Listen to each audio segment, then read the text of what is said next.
We're going to make a documentary about Hot Wheels history. Come on, I'll need your help.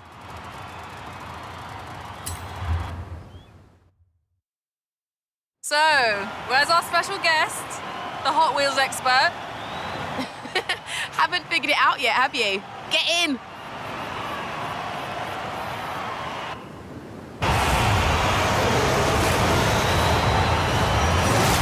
Just look at this place. It's like a childhood dream come true. I thought I'd bring along a few friends who wanted to show off their Hot Wheels inspired cars. So, I've got some fact sheets here. You get to learn along with the audience. I'll just hit the record button and... I never would have guessed, Hayley. Stick with me, kid. The biggest Hot Wheels expert on Earth is about to take you to school. It all started with Elliot Handler, who saw the toy cars his son played with and thought to himself, I could make something better.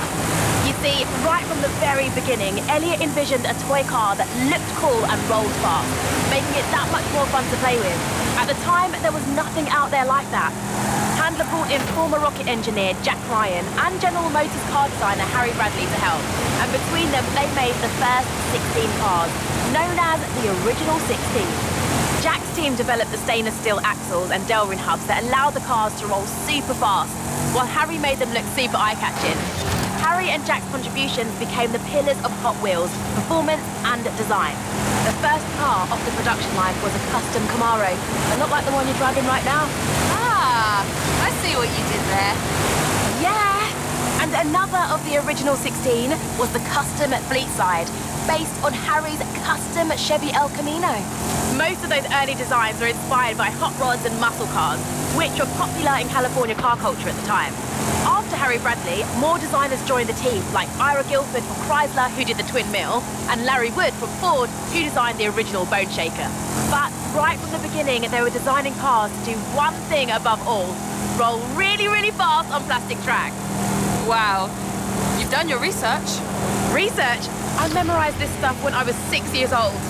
One reason why Hot Wheels are so eye-catching is because of a special paint called Spectraflame. They use a transparent lacquer applied over a polished zinc plating, which gave it a totally awesome metallic effect. Just like a real car, since then Hot Wheels has broadened and developed its paint techniques to support a variety of looks and effects. Fascinating stuff, right? Another detail was the red stripe on the tyres, like the one you're driving now. They called them red line tyres, and they look so cool. Red line tyres are a defining characteristic of this era and are really sought after by collectors.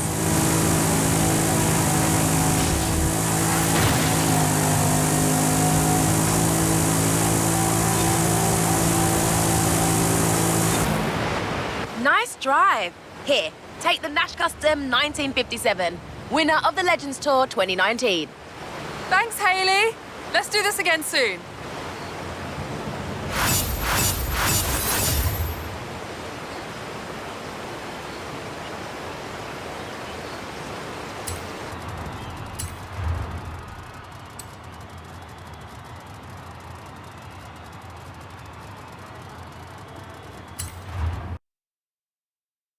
Come on, let's take this monster for a spin.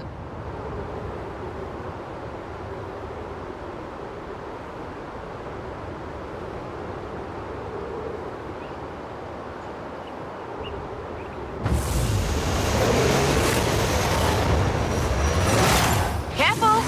Technically, that's more than 1,400 brake horsepower you've got there. As I said, Hot Wheels have always been designed to go really fast on custom track. So, what do you do with the track? Well, you make it in segments so people can build whatever they like. Then you invent a battery-powered booster to shoot cars along the straight and a speed brake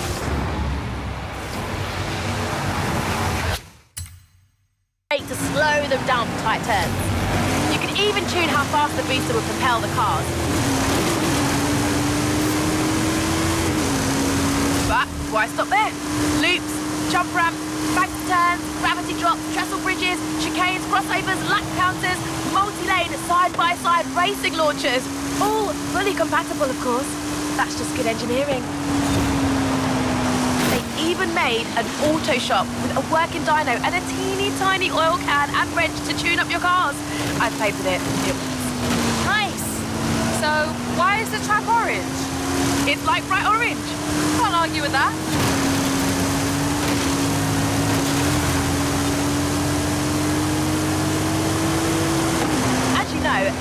is more exciting than seeing cars racing side by side.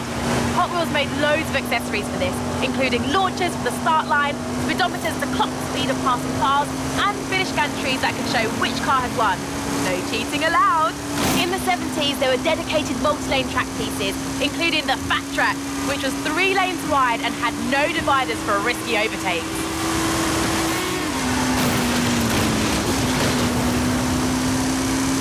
Nowadays, there's even more fun stuff to play with. You've got figure eights, multi-story garages, rubber band kickers, and even giant sharks and dinosaurs that chomp on the track. Why else do you think we got a giant dragon right here at the park?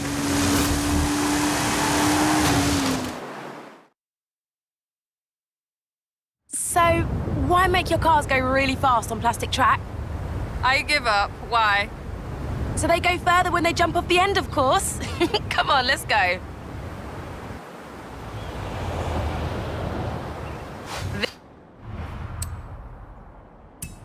This is gonna be epic.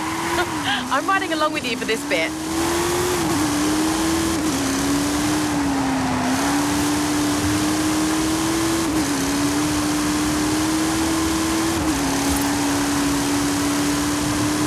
Punch it! Let's see the twin wheel fly.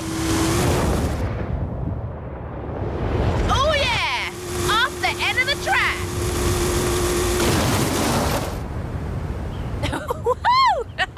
Oh yeah! All the thrill seekers at the Academy will be talking about that one.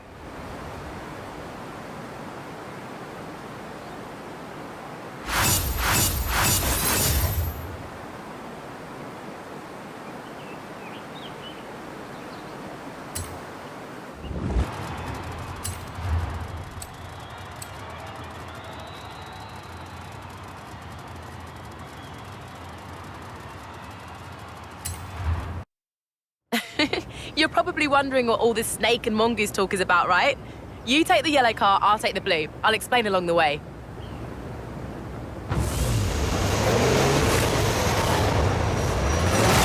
You've heard of John Prudhomme and Tom McEwen, right? They were famous NHRA drag racers in the 70s who had a friendly rivalry going on for years. John was a 4-time National Hot Rod Association champ and Motorsports Hall of Famer. He was nicknamed the Snake. And Tom McEwen was another dragster who won the NHRA US Nationals. They called him the Mongoose. They were both well-established racers in their own right. As the two of them competed in the US Nationals over the years, they crossed paths numerous times, which sparked a friendly rivalry between them. Mattel proposed to make a series of toys based on the rivalry between the Snake and the Mongoose. The Hot Wheels sponsorship led to all kinds of drag-themed stuff.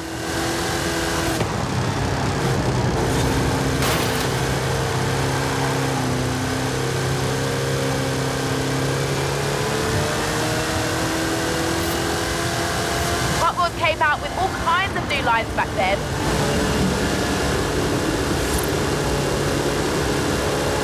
You had sets like the Rod Runner and the Big Belter, which launched cars with rubber bands.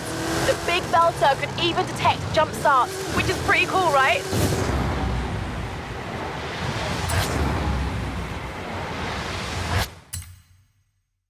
These were a smash hit and propelled both Hot Wheels and drag racing to greater levels of fame.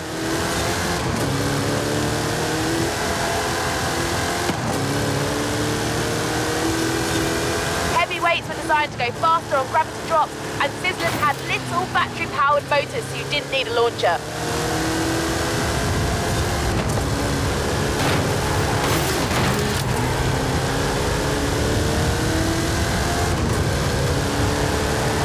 And a new designer named Paul Tam started drawing 6-wheel designs like six-shooter and open fire.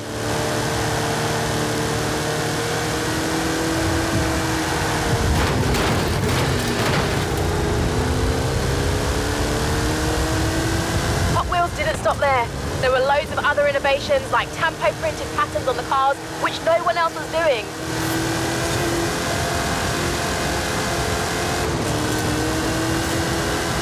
Then you had the Hot Wheels Collector's Club Kit, where you could mail in to get either the Boss Puff, Heavy Chevy, or King Cuda, all with open hoods, big supercharger blowers, and silver paint jobs.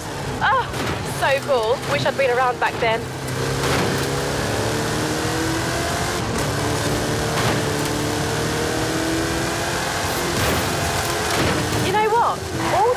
about drag racing has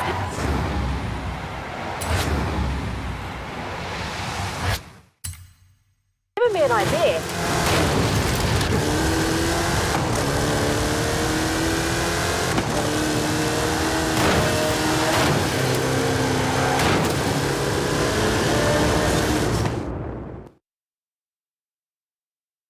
The cars in the original Snake vs. Mongoose set were powered by rubber bands. These ones, well, aren't. How about you and I test them in a drag race? Okay. Bring it on, Hayley.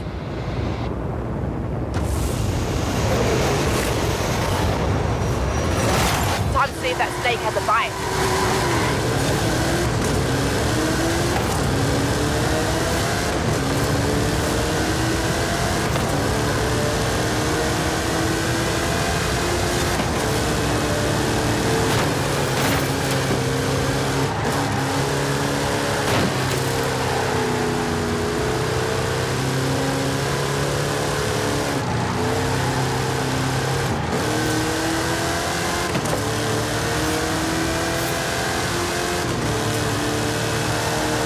Coming up on a loop. Keep your car in the middle.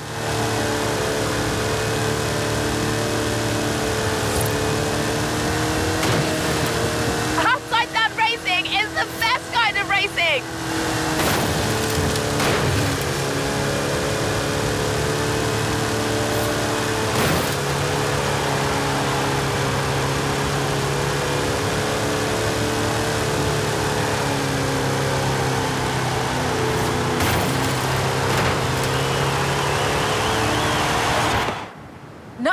Not bad. I obviously let you win, though. Who else am I going to give the keys to the rip rod?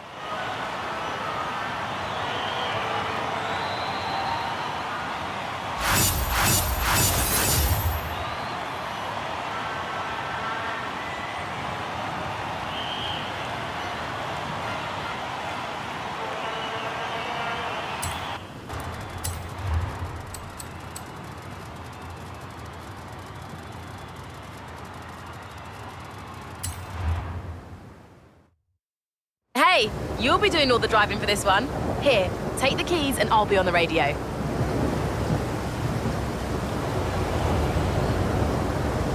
Fair warning, I've got loads to tell you, but I promise it'll be worth it.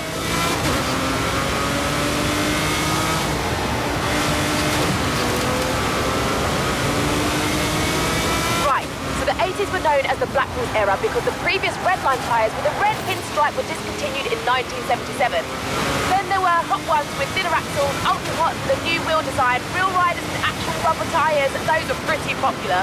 Let me think. You've got crack-ups with damage panels, colour shifters that changed in water. Oh, and you know the blue car blister packs you can recognise from across the store? Those started in the 80s too.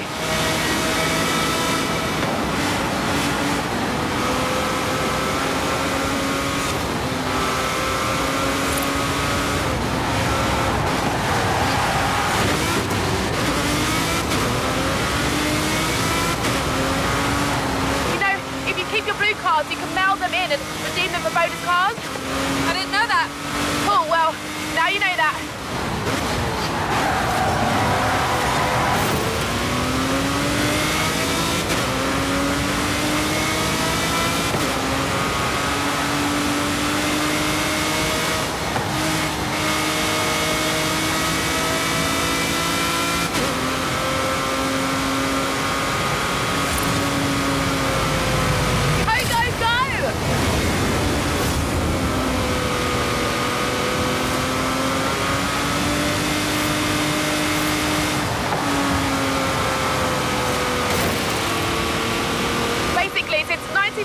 When they split up the product line into series and brought in numbering and limited editions, collecting Hot Wheels has gone from a hobby to a full-on obsession. You okay? Yeah, I'm good. I'm good.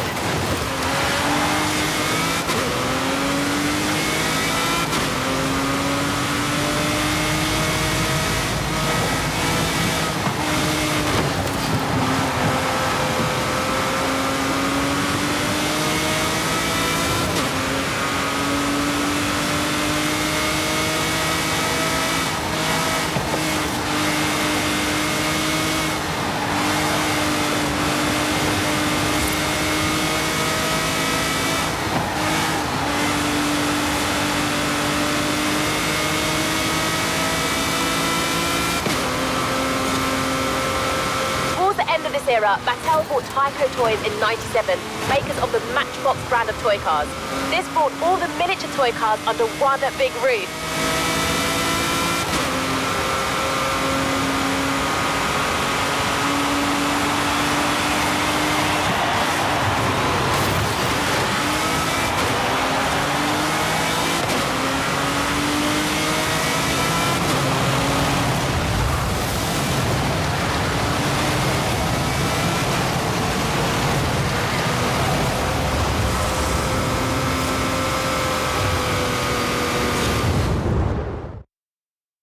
I've set you up with a rip rod for this one. Off-Road Series 2014, code BD00. One of the new lines Hot Wheels created was called the Treasure Hunt Series. Limited production, super collectible. Obviously, we can't go into a toy store or convention floor, so I'll simulate the experience with some treasure chests.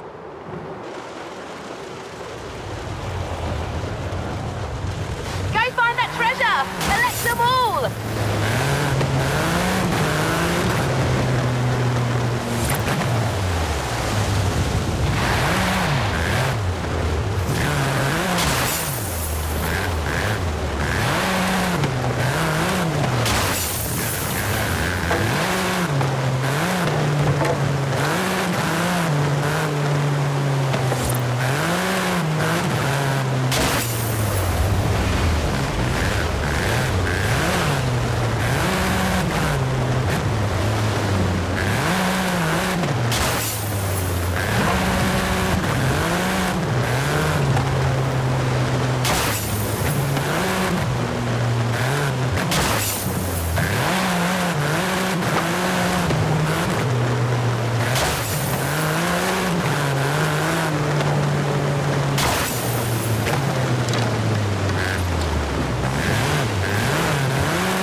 Better be fast!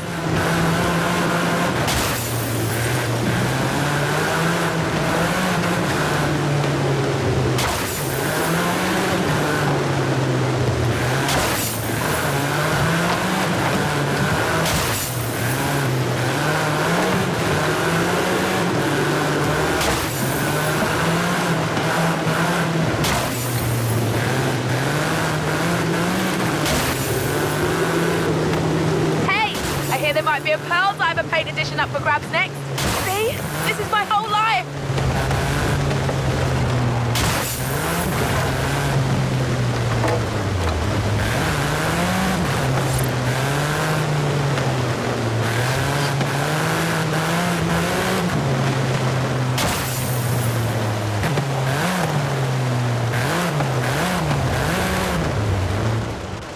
Here, have a 2 Jet Z. Now you know what it's like to be a proper Hot Wheels collector. Exhausting, right? Worth it, though.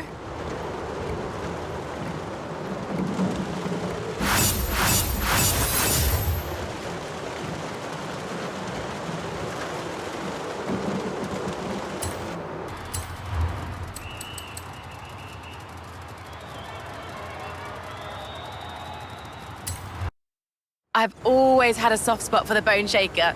It's like an antique you can drive around in. Let's go.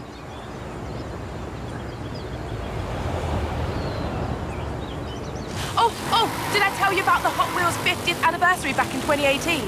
No, but I have a feeling you're about to. They did a sweet black and gold series with matching livery and a whole collection of other 50th anniversary inspired cars throughout the line. They also started the Hot Wheels Legends Tour. Custom car builders compete to show off their best designs.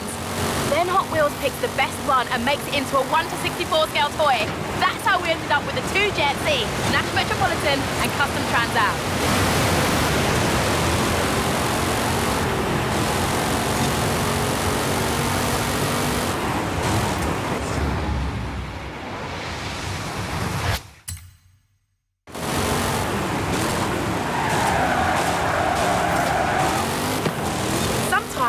opposite happens, where a toy car gets scaled up into a real one.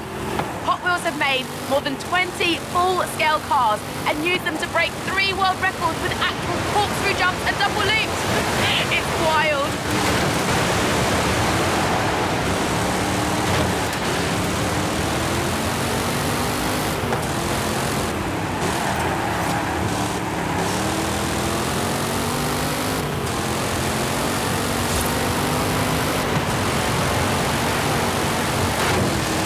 By the 2000s, loads of amazing designers had worked on Hot Wheels. Mark Jones, Bill Reelman, Brendan Patuski, Fraser Campbell, I could go on and on.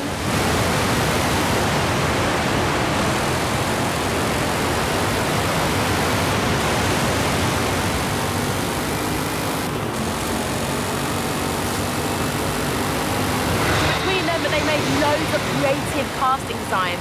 There were lines like the Toon, Hardy Nose, Cruise, Fatbacks, Torpedoes, and the Drop Top series, and the Realistic series, if that was your jam.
Nice.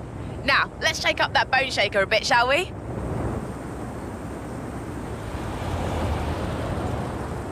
I know we're 50 miles above Mexico, but a little Baja expertise won't go astray. The Baja Bone Shaker is a modern take on the classic Bone Shaker design.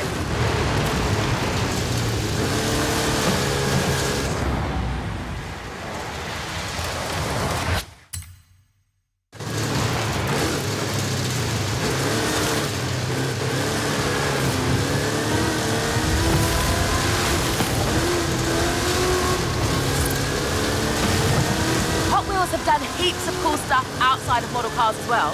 You mean apart from the Horizon Festival? Exactly. There was an animated movie in 2003, a TV series called Hot Wheels Accelerators in 2005, and tons of video games going all the way back to an 8-bit version in 1984. Oh, those were the days.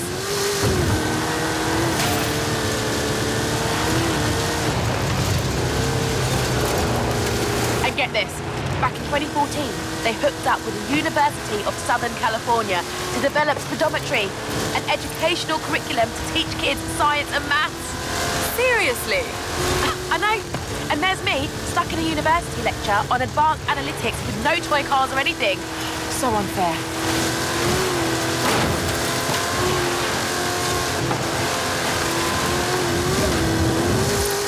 Thankfully, our cars have real suspension.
20,000 different designs, and at least 8 billion cars have been made.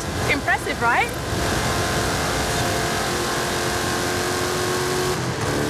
But the rare cars are still worth a lot at auction. An ultra-rare prototype of the 1969 Volkswagen Beach Bomb sold for $72,000, and some collections are estimated to be worth over $1 million. In the early 2000s, several collector conventions began to spring up around the world, where fans could meet up to buy or sell cars, show off their collections, or just talk about their hobby.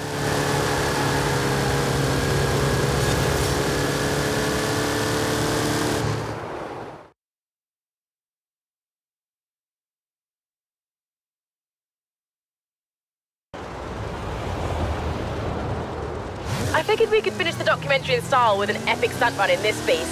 Don't ask how we got it up here.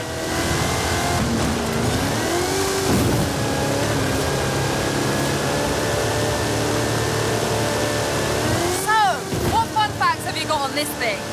Can we do epic stunts now and do facts later, please? Now this is a Hot Wheels finale.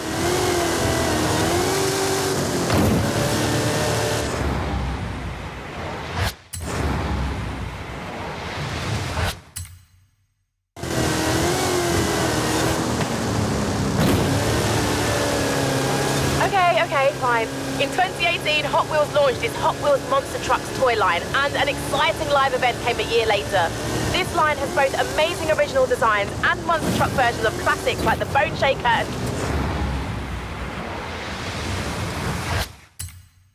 Twin Mill.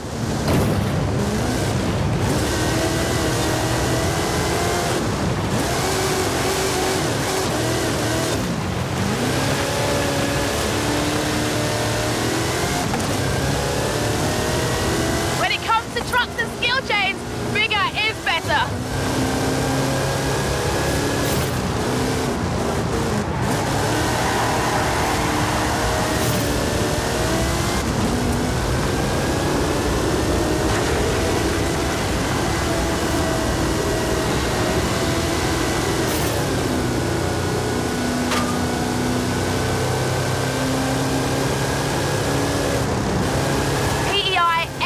Chassis, 540 cubic inch Chevrolet engine, 66 inch Terra tyres.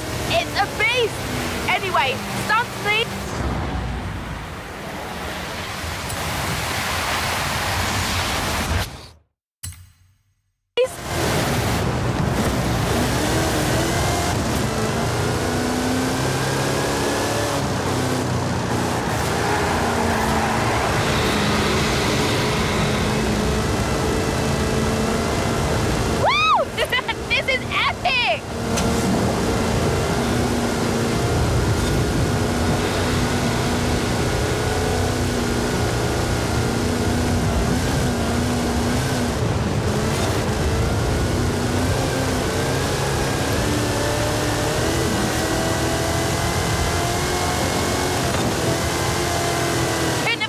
At 1 to 64 scale.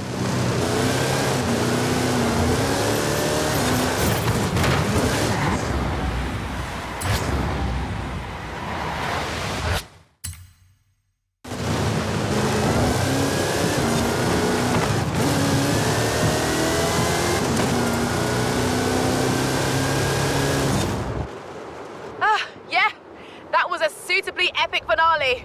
Thanks. Here, have a Mustang.